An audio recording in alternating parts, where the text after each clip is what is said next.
En los últimos días las redes han ardido en torno a la serie del Señor de los Anillos, supuestamente la serie más vista en el mundo, aunque en redes quien es tendencia semana tras semana es House of the Dragon. Pero de la manera más objetiva posible, ¿cuál es la mejor serie? Antes de empezar el video quiero pedirles que genuinamente escuchen todos los puntos que tengo que decir antes de tener un prejuicio sobre lo que tú crees y sobre el comentario que tú puedas dejar. Pues el único fin de este video es reflexionar sobre lo que vemos y por qué lo hacemos. Empezando con los Anillos de Poder, esta serie ha tenido su dosis intensa de polémica. De tajo voy a decir que no voy a tocar los temas raciales o los cambios en el material de origen de Tolkien. Voy a juzgar el material independientemente de eso. Porque de hecho creo que donde falla Rings of Power no es en los colores de los personajes o en la adaptación, sino en el enfoque que quiere tener la historia. La premisa es sencilla: prevenir el regreso de Sauron. Básicamente prevenir el fin del mundo. Pero la serie se revuelve mucho en diálogos redundantes y en revisitas a personajes que no todo el tiempo están aportando a la narrativa, y parece que de manera inconsciente esconde el propósito de su misma historia. En las cintas de Peter Jackson, el director se tomó unos minutos al inicio de su primera cinta para no solo resumir cómo llegamos a este punto de la historia, sino para especificar cuál es el fin de esta. La idea en resumen es que la Tierra Media se unió a pesar de sus diferencias para enfrentar el mal, a Sauron. Específicamente vemos a este villano en físico luchando con todos y finalmente desvaneciéndose, dejando su anillo como el objeto a buscar en la historia.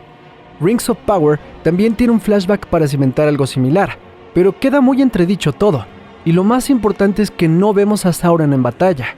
El enemigo se vuelve algo simbólico, y el final, en vez de ser algo general, se vuelve particular a través de la perspectiva de un personaje, Galadriel.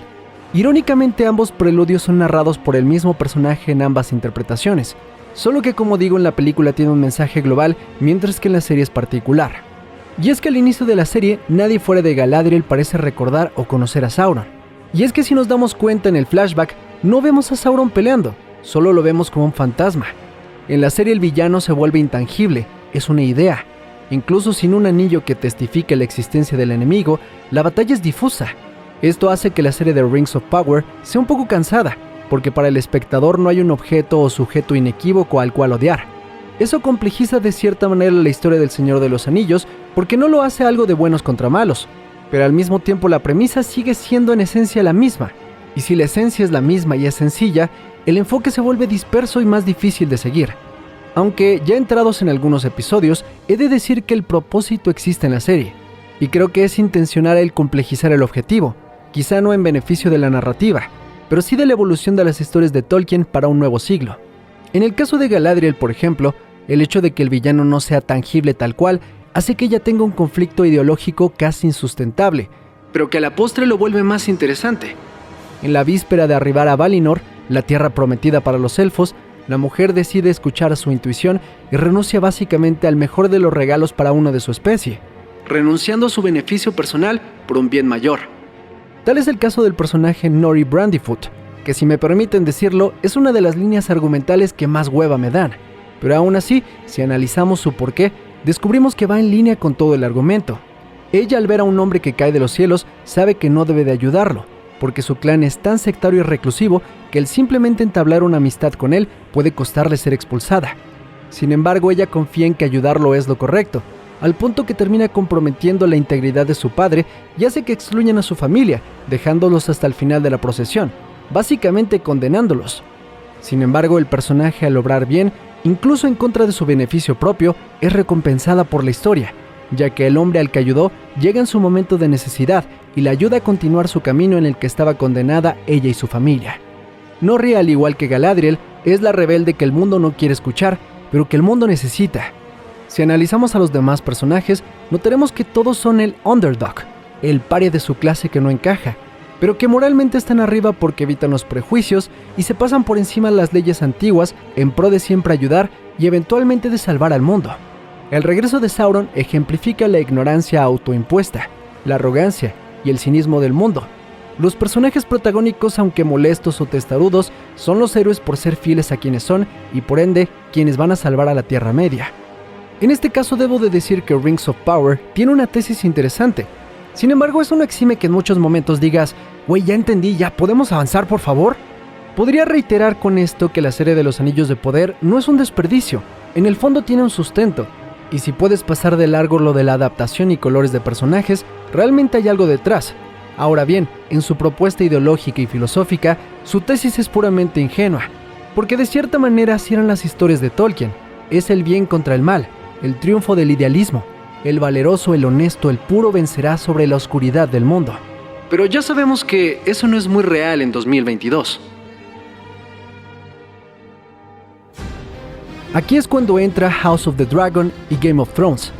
George R.R. Martin casi es el hijo de Tolkien, pero un hijo que llegó a revolucionar esas historias de caballeros y nobleza, porque para Martin no se trata del bien contra el mal, se trata de la condición humana vista a través de todas sus aristas y del hombre contra el entorno. Y sí, quizá en el fondo lo ve con una pizca de optimismo, de que en el fin del mundo haya alguien que aún tenga el valor de oponerse a la oscuridad. Pero como el mismo Martin lo plantea, es más probable que el valeroso y honesto termine corrompido o francamente se lo cargue la chingada, porque el mundo es negro, muy negro. La última temporada de Game of Thrones se había estrellado estrepitosamente, y lo había hecho de una manera bastante similar a como le ocurre a Rings of Power. No es que la premisa no era interesante, más bien es que la ejecución a veces importa más que la tesis misma. Afortunadamente House of the Dragon redime la saga de Game of Thrones con creces, porque teniendo una escala y conceptos más pequeños que la saga anterior, logra en su ejecución hasta ahora ser más concisa. En esta precuela nos centramos en los Targaryen, la familia más depravada, cool y sin tapujos que existe. En este caso tiene una gran ventaja sobre los Anillos de Poder e incluso sobre la misma Game of Thrones, porque no necesitas conocer todas las casas, no necesitas aprenderte un chingo de lore para entender nada. Tú solo necesitas entender que los Targaryen son una familia en el poder que está al borde de perderlo todo. Aquí conocemos al rey Viserys, quien día a día pierde salud y poder, a Rhaenyra, una ríspida chica que no desea verse sometida por los valores antiguos del reino y que desea algún día gobernar. Y tenemos a su tío Daemon Targaryen, un cogelón hijo de la chingada que está dispuesto a apuñalarte para robarte el trono. Con esa premisa sencilla, la Casa del Dragón tiene mucho más claridad en lo que quiere contar, y el espectador queda vinculado mucho más rápido con la historia y los personajes. Otra gran diferencia es el género de las historias. Mientras Rings of Power es una epopeya clásica, House of the Dragon es una telenovela, o como los eruditos prefieren llamarle, un melodrama. El destino del mundo no es tan importante como el que ocurre en el mundo de cada personaje, quién se acuesta con quién y por qué, y cómo cada peripecia y acción van complicando la trama. Y aunque al final sabemos que todo va a acabar siendo un cagadero, queremos ver el cagadero, y cómo llegamos a ese punto. Aquí es donde la ruptura idealística de House of the Dragon es más ad hoc con nuestra época actual. Ya sabemos que se va a morir la vaquita marina, que un día se va a morir Paul McCartney, y que el puto mundo se va a acabar. No me la contés, boludo, lo que quiero es pasármela bien, o mínimo que el viaje a la destrucción sea divertido e interesante. En este caso, Rings of Power es idealista, los valerosos salvarán al mundo, y House of the Dragon es catastrófica, el mundo está condenado. Pero, ¿quieres ver cómo se va todo a la verga? La manufactura de ambas series a mi parecer caen a un tercer plano. Aun cuando los dos productos sean muy buenos en su construcción de mundo, les voy a dar un ejemplo de por qué al final no importa tanto. En redes la gente se ha enfocado un chingo en denotar errores en la producción de Anillos de Poder, evidenciando que hasta repiten extras en CGI. Pero nadie se queja en lo absoluto de que algunos personajes en House of the Dragon envejezcan y hasta cambien de actores, mientras otros permanecen casi idénticos toda la temporada. Un ejemplo de que es más importante tener buenas interpretaciones de una historia que atrape que tener efectos visuales impecables. Pero regresando a hablar de los temas de ambas series, que considero es lo más importante, aunque House of the Dragon parezca absolutamente nihilista, logra atisbos de realidad hacia lo humano. No nada más es coger por coger. Y es que a través de las acciones más banales que tienen los personajes, descubrimos más de ellos y de nosotros mismos. Un momento en la serie que me pareció perturbador es cuando el rey Viserys se cuestiona su propia existencia. Will I be remembered as a good king, Lionel? What will they say of me when their histories are written? Is it not better to live in peace than to have songs sung after you are dead? Este momento de verdad es absolutamente catastrófico en toda su construcción por las preguntas que hace. ¿Cuál es el propósito de vivir de cada uno de nosotros? ¿Nos recordarán en 100, 500 años? ¿Importa? Tal vez es mejor no saber. Ante la absoluta imponencia del destino y del futuro inexorable, es mejor voltear a otro lado, coger, tomar, destruirse en el sinsentido de la existencia. Y es que la destrucción del legado de la casa Targaryen habla acerca de nosotros, nuestro mundo. Pero no es educativo, no es aleccionador, es caótico, es visceral y es real. Por eso es que si de narrativas actuales hablamos, Rings of Power es obsoleta por la idea que nos intenta vender. Irónicamente, la serie que habla sobre salvar al mundo, al mismo tiempo es producida por una aborazada empresa que es conocida por su dudosa moral. Irónicamente, la serie más idealista del momento es propiedad de una empresa que abona la destrucción del mismo.